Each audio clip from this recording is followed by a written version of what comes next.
It goes on and on and on. Remind me of Possibly one of the most anticipated videos from my channel. This is a mock draft video, which I was supposed to release like 4 or 5 days ago, but literally anything that could have possibly went wrong with life. But I'm here. The draft is in a couple of days, so it'll be interesting to see what we have going on here. I think 1 through 5, maybe 4. I think 1 through 4 is solid. We all know who those picks are going to be. And 5, from what I'm hearing lately, is getting kind of questionable. But, of course, my number 1 pick, I'll put it up on the screen for you guys as I talk. It's Cade Cunningham, 6'8" point guard. Everybody knows him. He just signed the biggest deal with Nike, I believe, they say, amongst rookies. So that should tell you everything you need to know. Jalen Green, the athletic 6'6" shooting guard, very long. Number 2. Number 3, Evan Mobley, once-in-a-generation center, possibly. Just elite skill set for the height with the wingspan. It has to be addressed. It has to be picked up in the top 5 picks, if not number 1. Hearing a lot of Evan Mobley at number 1 talk. I'm not quite sure, but I see a lot of teams trying to trade up for Cade and more. And if I'm the Pistons, if I really didn't want to draft Cade, then why would I not still be there? Or they just have the ability to draft anybody they want right now. The Pistons' future is literally in their hands with this draft class. This is one of these draft classes where you can get a lottery type player really in picks 1 through 25, possibly really the whole first round. Any of these guys, in my opinion, possibly could have won lottery if things had changed.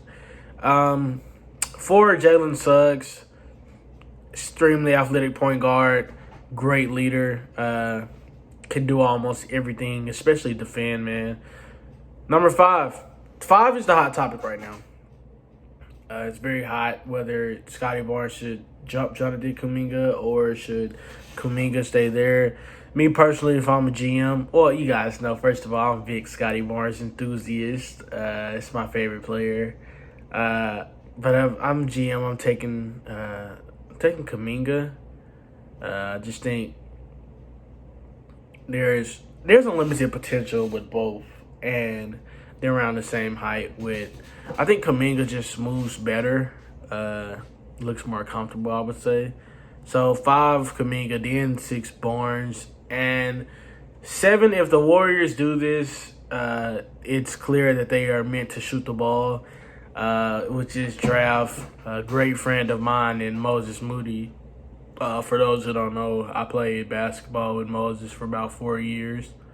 So I'm happy. I'm extremely happy Thursday night. Going to be extremely excited for him, Scotty Barnes, and Kai Jones. Guys who I basically watched, grow up. I've been watching Scotty Barnes. I've been a fan of him since he was in 8th grade. And Moses, I've been to school with him since I was in middle school, before he went off to his adventures. And Kai Jones is a guy I've watched since he was at Orlando Christian Prep when Ronaldo Segu and Nasir Little was there. But Moses, number 7. 8, James Bouknight, possibly the best scorer in this first round besides Cam Thomas. Franz Wagner, the brother of Mo Wagner, he's 6'9", with a skill set that's, anything can happen. I don't know Franz. Like, I'm not saying I don't know him as a player. I've watched plenty of Franz Wagner, but the lottery type pick, I think it plays into the modern day NBA where you have to be 6'9" with a skill set, man. If you're 6'9" with a skill set, that's lottery near. Because as I go to the next pick, Keon Johnson at number 10, he's a great player.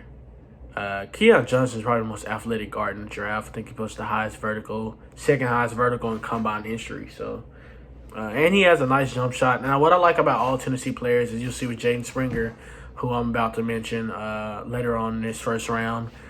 They have that mid-range pull-up game, which Coach Rick Barnes works on them with every player on the team, no matter big or guard.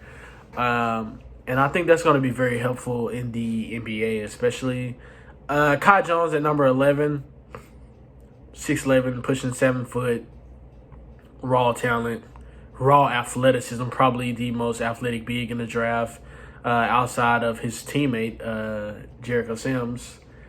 Kai Jones, man. And if he gets it down, if the jump shot gets there, Kai Jones has the potential to be just insane, honestly. Number 12, we got Josh Giddey, 6'8" point guard from Australia, pushing 6'9". Played in the NBL, averaged about 14, 4 and 4, I believe. This is a lot of people call him the next Luka Doncic. I think he's going to be the next himself.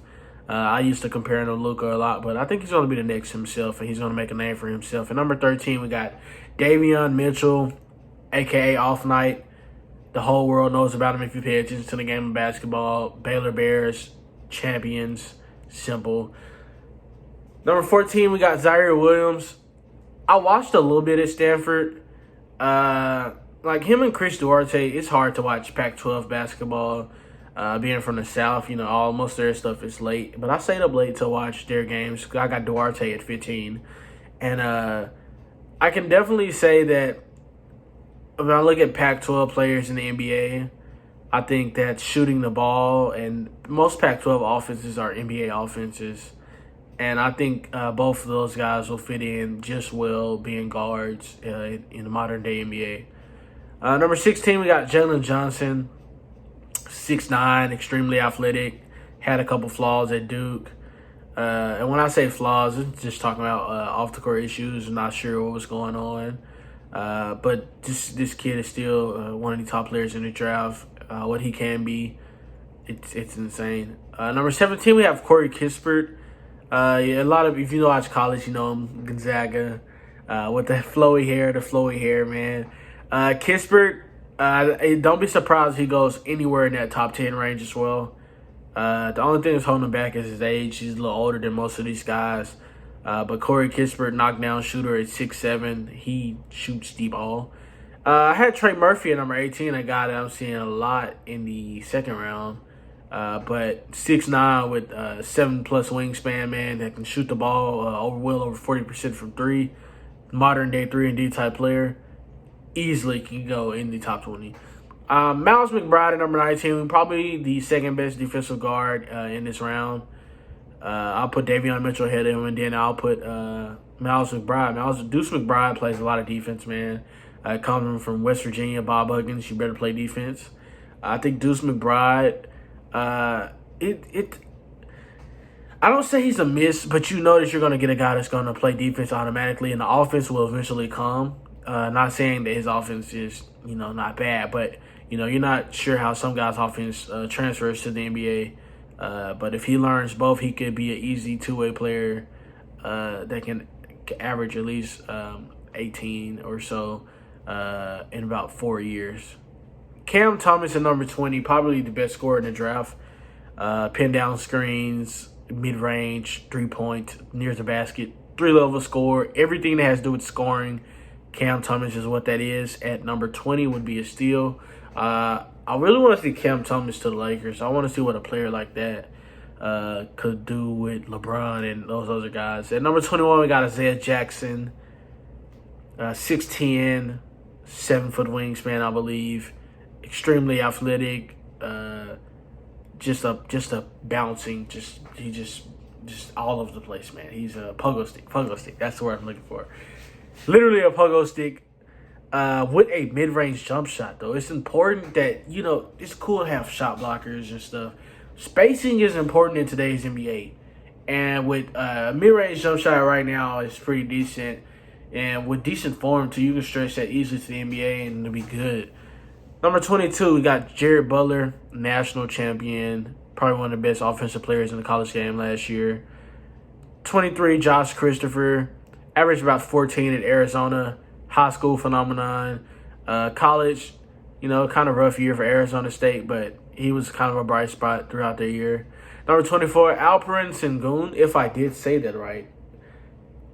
he dunks a lot. He's 6'9", incredible skill set from overseas. But what I liked about him is he will try to dunk. If he feels like he can dunk it, he will try to dunk it. And that's the type of aggressiveness you need on your team. Josh Primo, Alabama. We guys saw what Alabama did this year. Josh Primo, he's 6'6", another one of those guards that can be a 3-and-D guard, but he's incredibly young, I believe. And that makes it even better for teams to believe in him and believe that he will grow. Primo, man, he has confidence. And you can't teach confidence. You have to gain confidence by trusting yourself, believing in yourself, knowing what you can hit, knowing what you can't hit. Primo did that. Deshaun Holland, who had a huge NBA draft combine to boost him all the way up, a guard from VCU. Probably that player that's going to be like, this guy's just different. Kind of like a Kendrick Nunn type story. You know, you hear about the undrafted and all that. Except Deshaun Holland is going to get drafted. But his upcoming at VCU and everything before that is just incredibly inspirational. You should check it out. 27, Jaden Springer, another one of those Tennessee guards that's around 6'4". Offensive skill set is there. He has the ability to play defense. 28, BJ Boston, 6'7", 7-foot wingspan with a pretty jump shot, man. If it can just go in the goal in the NBA, that's all that we need to see from him. I mean, this is BJ Boston can be more than a 3-and-D wing, but it's obvious that, you know, his potential is untapped. He didn't reach it at Kentucky. And at number 29, we got Trey Mann. Probably one of the best pick-and-roll guards, if not the best in the draft. I didn't mention Sharif Cooper, who played in pick-and-roll a lot. But I think Trey Mann, Florida's offense was designed around, Trey Mann kind of running pick and roll and Tyree Appleby pick and roll. So that Joel Ayayi, also one of my guys, my favorite players in the draft, man. I love Mr. Ayayi. 6'5" guard, shoot the lights out of the ball. He just got a knick-knack for putting the ball in the hoop, man, honestly, if whether it's layups or more. But he plays defense, man. He has that long frame, long build, which allows him to play defense very well. Ayayi may be the last pick in the first round, but I guarantee you this is a kid that can make an impact from day one. Not really sure if I'm going to do a mock draft for the second round. If I do, it'll probably be way more simpler. I really like this draft. I think this is probably one of the deepest drafts we've seen in a while.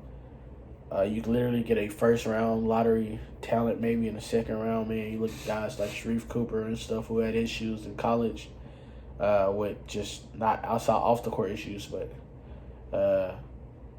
basketball, it's there, man. And this is our high school class, 2020. This is our high school class. We should be very appreciative. You should be watching every game next year, honestly. You should have the NBA League Pass. This is our class, man. It's our time. 03 gets to talk about LeBron. 96 gets to talk about AI and Kobe. Who will we talk about as in 2021? I want you to think about that question and possibly put who you think we'll talk about in the comment section, man. I think it's going to be Cunningham, Mobley. I think that top four. I think we'll all hear their name for a long time. And if there's another guy that slips out of that, I think it'll be Kai Jones or Jalen Johnson or Cam Thomas or BJ Boston or Sharif Cooper. It's just so many names, man. But yeah, make sure you guys leave a like, man. Try to get back on this. Hopefully this video didn't sound just too dead. I wanted to be more informational than anything, so I'm not really fired up as usual. Get ready to just do some things with this channel. And just hopefully that, as it becomes more authentic, we grow and just get better at what we're doing, better equipment, better all of that. So make sure you guys enjoyed the video. Leave a like if you want, and thank you.